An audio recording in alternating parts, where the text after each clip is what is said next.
Clouds always look really cool over there.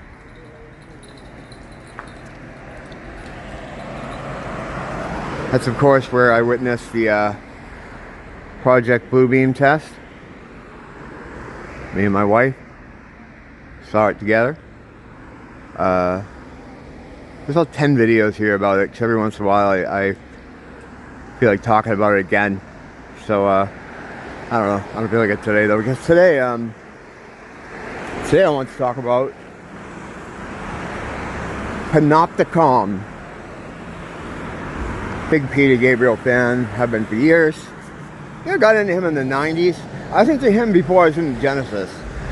Because I got into Peter Gabriel around the time of Us.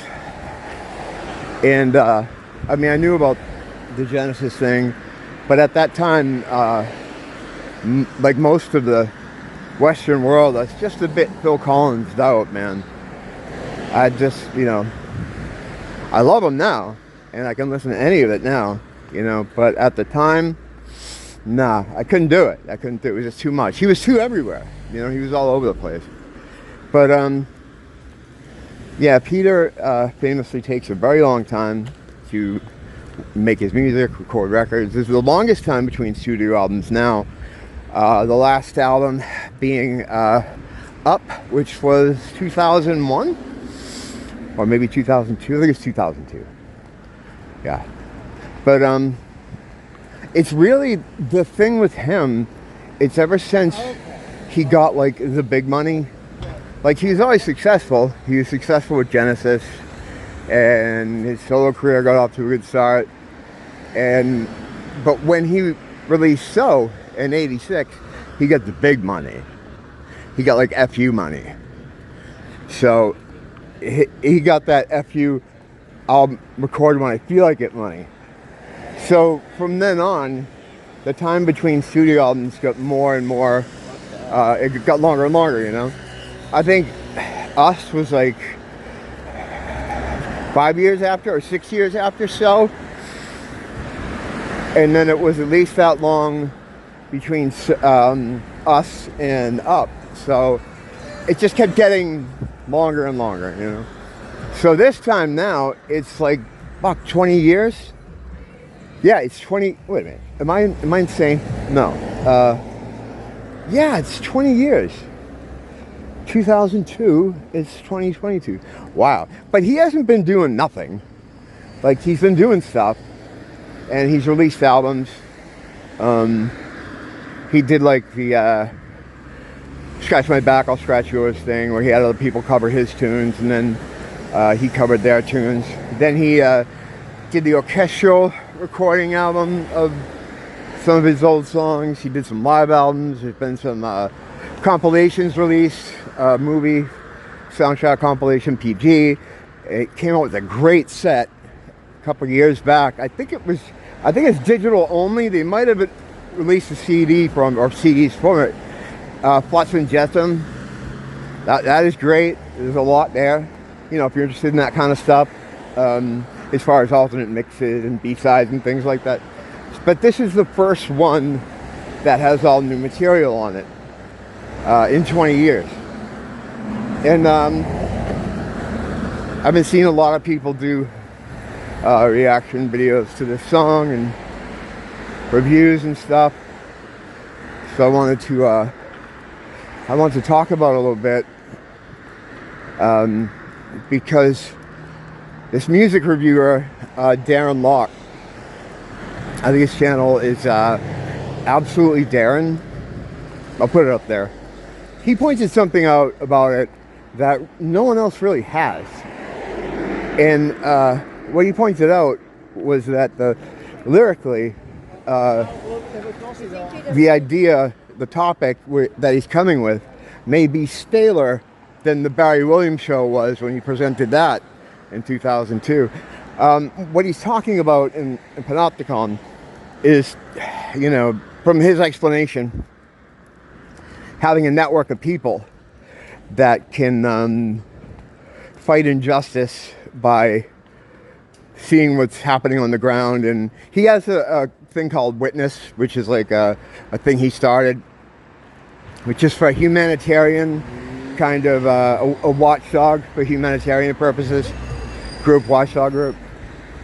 And the thing is, like, what he's describing here would be a great idea in 1996. Or even, I'll give him even, 1999, when broadband started moving in. Because we've been able to do something like this for years. And it's probably the worst time for him to try to posit doing something like that now because of all the censorship that happens in social media. Like, how are you going to connect unless you have your own servers, right? I mean, yeah, it's one thing to be able to see what's going on the ground, but how you pass that information along. If it's in a country that has the internet blocked, a place like China or something, how do you do it at all safely? You know what? It's one of those things where it's like, it sounds like a nice idea. Like, it's one of those, ideas you hear, and you're like, yeah, that'd be cool. But on a practical level, no, That's something you might have been able to do when the internet first started rolling out. But to try to set something up like what he's talking about, I don't know. Maybe he can do it, but I don't know how effective it would be, because you're kind of limited by a lot of things that in the early days of the internet didn't exist to be a problem.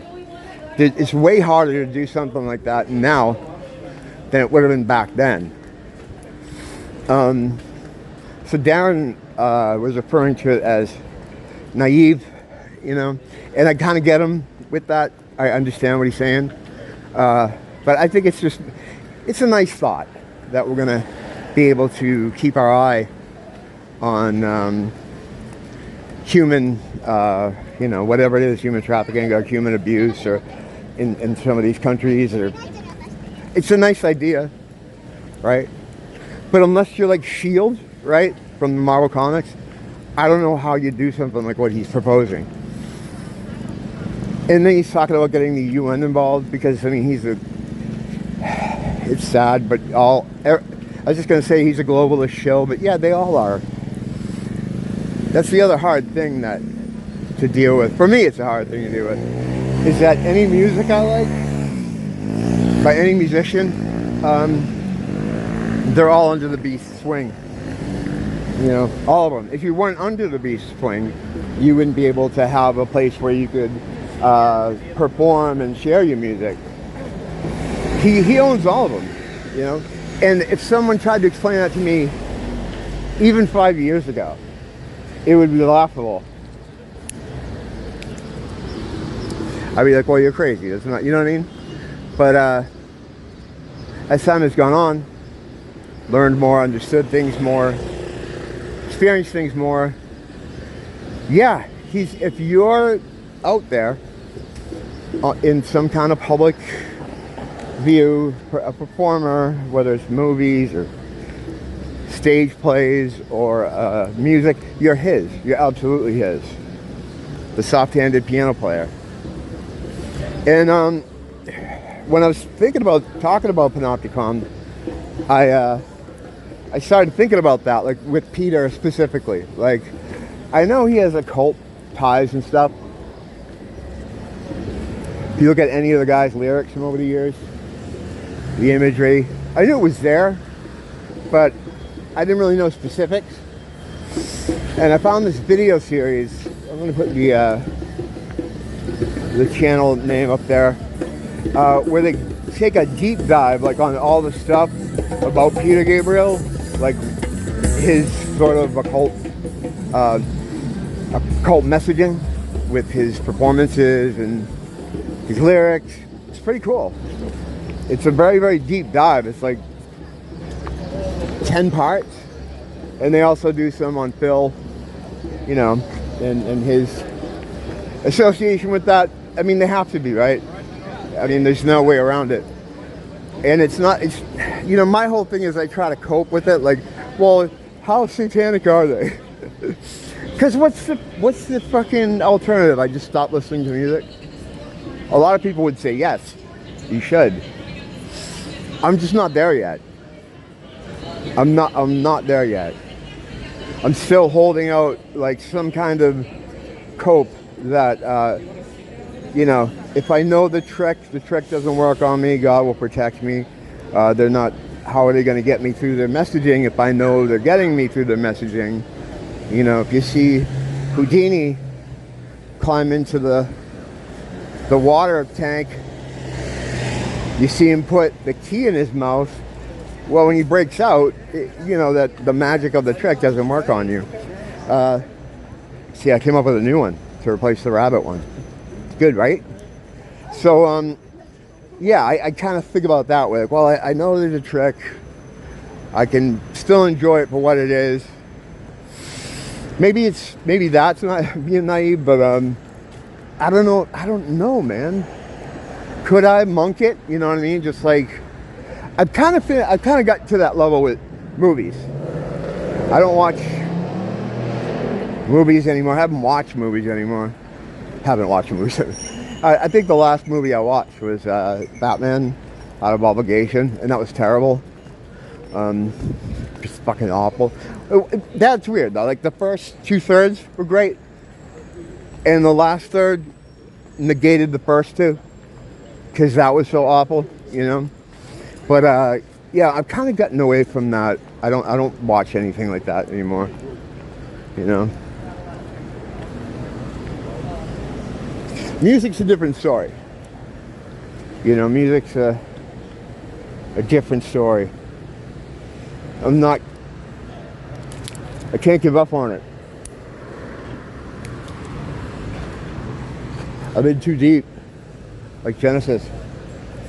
Genesis, man, you think in the, like, there's a lot of occult shit there.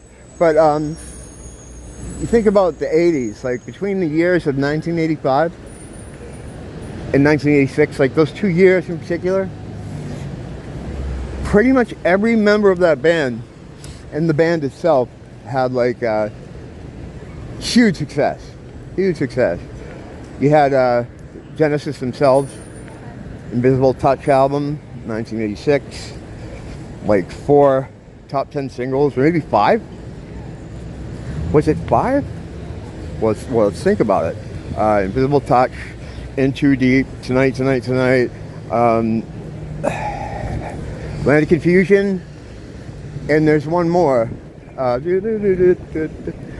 is that song?